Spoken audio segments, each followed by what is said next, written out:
फारच गोड आहेस ही सखी.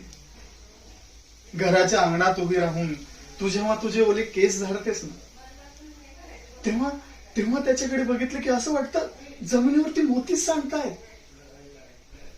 आणि तू जेव्हा तुझ्या ओले केसातून हात फिरवतेस ना, तेव्हा त्याच्याकडे बघितलं की असं वाटतं स्वर्गातून अप्सराच जमिनीवरती अवतरले.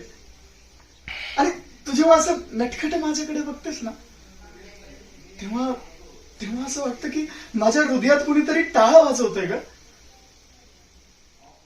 मी तुझ्या घरी आल्यावर अगदी अगदी कुणाचीच पर्वा न करता तू जी काही माझी काळजी घेतेस नाही सखी, ती काळजी बघितलं की असं वाटतं आपल्या लग्नाच्या गाठी नक्कीच कोणीतरी मांड. आणि आता फक्त आपल्यावर अक्षदा पडायचा बाकी आहे बस.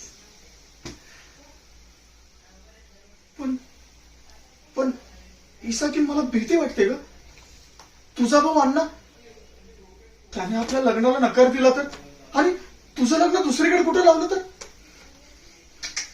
नाही ईसा की असं नाही झालं पाहिजे. अगं माझं खूप प्रेम आहे तुझ्यावर, आणि तुझंही आहे ना माझ्यावर. हा मग करशील ना माझ्याशी लग्न? हा